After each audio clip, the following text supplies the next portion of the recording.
आज है नवंबर की 29 तारीख और नवंबर, दिसंबर, जनवरी, फरवरी ये जो ऐसे मंथ हैं जिनमें गुलाब बहुत अच्छी फ्लावरिंग करता है। फिर चाहे वो देसी हो, हाइब्रिड हो, ग्राफ्टेड हो, बहुत अच्छी फ्लावरिंग होती है। मेरे भी देसी गुलाब में और ग्राफ्टेड प्लांट में दोनों में ही बहुत अच्छी फ्लावरिंग हो रही है। अगर आपके देसी गुलाब में फ्लावरिंग नहीं हो रही है तो कुछ काम आप कर लें गुलाब पर और कुछ चीज़ें आप इस पे डाल दीजिए, आपके भी प्लांट में गुच्छों में फ्लावरिंग स्टार्ट हो जाएगी। तो क्या चीज़ें हैं और क्या क्या चीज़ कर लेना है आपको प्लांट पर, ये सब कुछ आज इस वीडियो में पाएंगे। तो चलिए वीडियो को स्टार्ट करते हैं। Hello everyone, welcome to Neha's wonderful garden.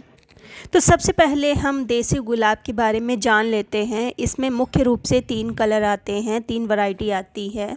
एक तो मजेंटा कलर जैसा आप मेरे प्लांट में देख रहे हैं, दूसरा पिंक कलर है और तीसरा जो वाइट कलर है।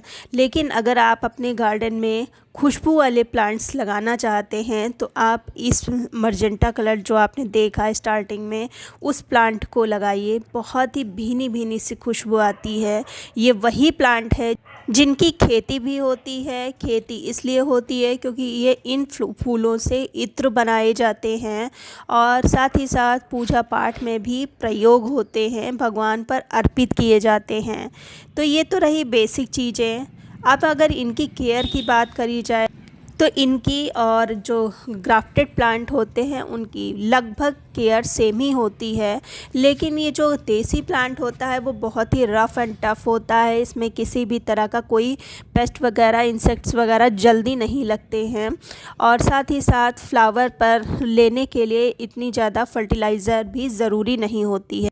बस जो सबसे ज़्यादा ज़रूरी है वो है धूप। नवंबर, दिसंबर, जनवरी, फरवरी ये ऐसे मंथ हैं जहां पर आपको गुलाब का कोई भी प्लांट हो आपको डायरेक्ट सनलाइट में रखना है। जितनी अच्छी धूप दिखाएंगे प्लांट उतनी ही तेज़ी से ग्रोथ करेगा और फ्लावर का साइज़ बड़ा होगा। वैसे भी देसी प्लांट का जो फ्लावर होता है वो ग्राफ्टेड प्लांट की अपेक्षा छोटा होता है, इसलिए इसको आप अच्छी धूप में रखिए। अगर पॉसिबल नहीं है पूरे दिन की धूप तो आप सुबह और शाम की धूप में रखें। जैसे कि 7 बजे से 12 बजे तक अगर धूप सुबह की मिल जाए और उधर 4 से 5 बजे 6 बजे तक जब तक धूप रहती है तब तक मिल जाए इसको, तब भी प्लांट अच्छे से ग्रोथ करेगा, फ्लावरिंग करता रहेगा। फ्लावरिंग प्लांट के लिए धूप बहुत ही ज़्यादा ज़रूरी है। दूसरी चीज़ है मिट्टी। ये जो प्लांट है इसको ओवर वाटरिंग बिल्कुल भी नहीं पसंद है, लेकिन ऐसा भी नहीं है कि आप इसके मिट्टी को ड्राई कर दें तब पानी दें। अगर बहुत ही ज़्यादा मिट्टी ड्राई हो जाएगी तो फ्लावर के जो पेटल हैं वो बहुत ही हल्के हल्के से होते हैं, वो तुरंत ही फेड होके झड़ने लगेंगे। तो मिट्टी आपको मॉइस्ट रखनी है, ना ज़्यादा गीली रखनी है ना ज़्यादा सूखी रखनी है। इसके अलावा मिट्टी इसकी को एसिडिक पसंद होती है, इसलिए आपको 15 दिन में एक बार चाय की पत्ती का प्रयोग करना चाहिए। जो फ्रेश चाय पत्ती है उसका प्रयोग आप कर सकते हैं। 1 चम्मच 15 दिन में 8 से 10 इंच के पॉट में डाल सकते हैं। अगर चाय पत्ती नहीं है तो जो सिरका होता है उसका प्रयोग कर सकते हैं। जो विनेगर जिसको कहते हैं, वाइट विनेगर जिसको अक्सर केक वगैरह में यूज़ किया जाता है, उसको प्रयोग कर सकते हैं।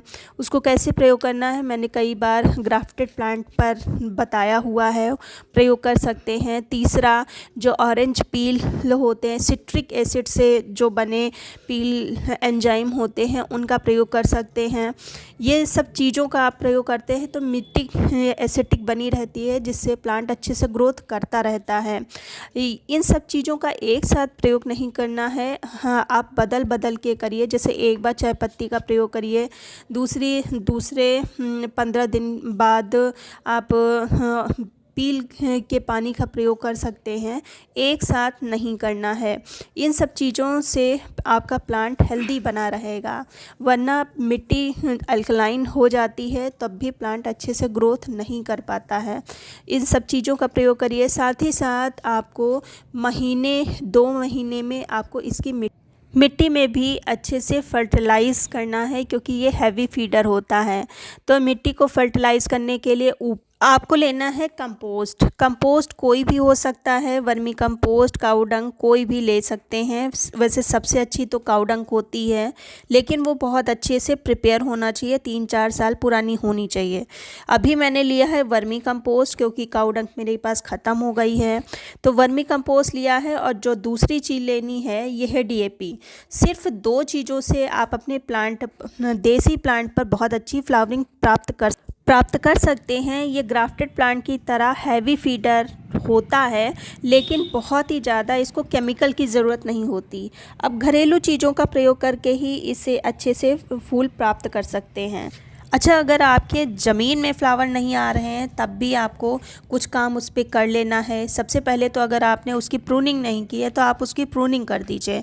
इस समय आप हार्ड प्रूनिंग से बचें, सॉफ्ट प्रूनिंग, हल्की हल्की हर ब्रांच को कट कर दें।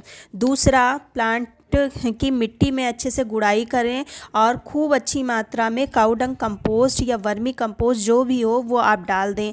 डीएपी के भी दाने कुछ, जैसे अब ज़मीन में लगे हैं तो उस हिसाब से, प्लांट के हिसाब से डीएपी भी डाली जाएगी। आप चाहे डीएपी डालें ना डालें, लेकिन काऊ डंग कंपोस्ट या वर्मी कंपोस्ट ज़रूर दे दें प्लांट को।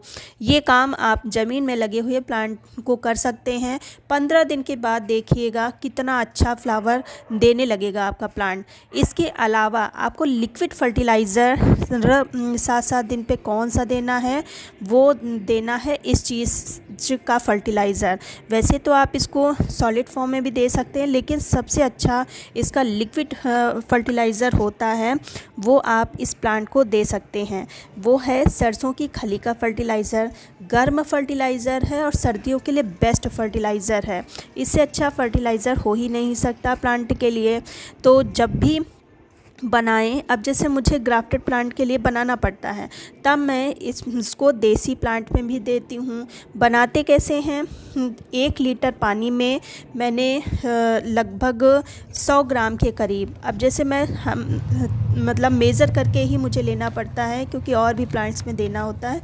तो देखिए, ये मैंने मेज़र किया है, मशीन पे रखा हुआ है, और इसमें मैं 100 ग्राम के करीब लेती हूँ।